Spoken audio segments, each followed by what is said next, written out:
On the evening of May 31st, 2009, a long-haul flight prepared to depart from Rio de Janeiro, bound for Paris.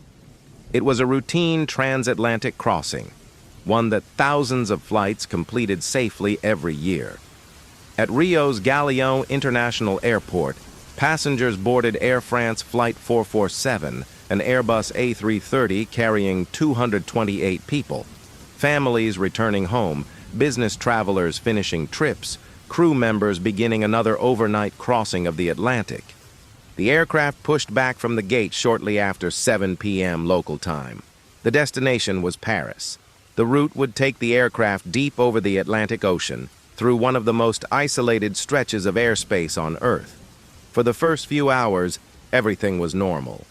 The A330 climbed smoothly to its cruising altitude of 35,000 feet, gliding through the night sky as the lights of Brazil slowly disappeared behind it. Inside the cockpit were 3 experienced pilots. 2 would normally handle the flight, while the captain rested during the overnight crossing. The autopilot managed the aircraft as it cruised toward a massive line of tropical thunderstorms that stretched across the equator. Storm systems in this region were common. Airliners navigated around them every night. Flight 447 began deviating slightly from its planned route to avoid the most intense cells. Inside the cockpit, the crew monitored the weather radar and adjusted course. Passengers slept.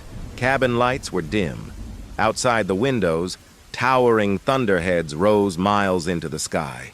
But hidden inside those clouds was something far more dangerous than turbulence. The flight control system no longer trusted the data. Without reliable airspeed, the Airbus automatically disengaged the autopilot. Suddenly, the aircraft was no longer flying itself. A loud warning sounded in the cockpit. The autopilot clicked off, and the pilots were now flying manually in the darkness. The transition happened instantly. The pilot flying reacted by pulling back on the side stick. The aircraft began climbing. But climbing at high altitude is dangerous. Airliners operate very close to their aerodynamic limits at cruising altitude. Too slow, and the wings can no longer produce enough lift. Within moments, the aircraft angle of attack increased beyond safe limits. The plane entered an aerodynamic stall. A stall warning blared repeatedly in the cockpit. The aircraft began losing lift, but in the confusion of multiple warnings, unreliable airspeed indications, and darkness outside the cockpit windows, the pilots struggled to understand what was happening. The nose of the aircraft remained pitched upward. Instead of descending to regain speed, the aircraft continued to lose energy. The stall deepened. Inside the cabin, passengers likely felt the aircraft shaking violently as it lost stability.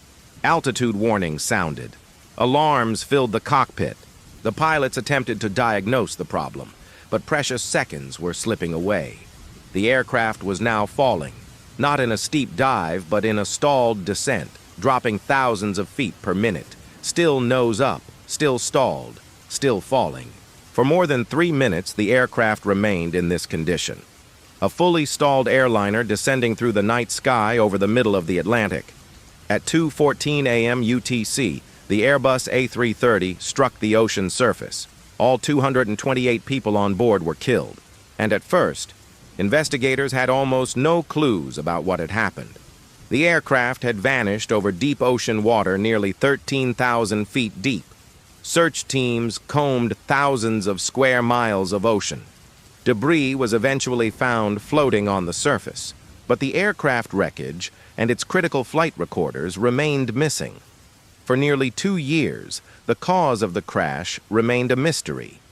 Then, in 2011, after one of the most complex underwater searches in aviation history, robotic submarines finally located the wreckage on the ocean floor. The flight recorders were recovered. When investigators listened to the cockpit recordings, the final minutes of Flight 447 became painfully clear. The aircraft had not suffered a catastrophic mechanical failure. The engines were functioning normally. The aircraft itself was intact. Instead, a chain of events had unfolded that few pilots had ever experienced. Frozen pitot tubes had caused unreliable airspeed data. That caused the autopilot to disengage, and in the confusion that followed, the aircraft entered a stall from which the crew never recovered. The pilots did not realize the aircraft was stalled, even as stall warnings sounded repeatedly. The nose remained pitched upward, and the aircraft continued falling toward the ocean. The investigation into the crash of Flight 447 changed aviation around the world. Airlines began replacing pitot tubes with improved designs. Pilot training was updated to focus heavily on high-altitude stall recovery, and the accident revealed how quickly automation failures can overwhelm even experienced crews. Today, Air France Flight 447 remains one of the most studied accidents in modern aviation, a tragedy that unfolded silently in the darkness over the Atlantic. A flight that seemed routine, until the moment the sky itself became the danger.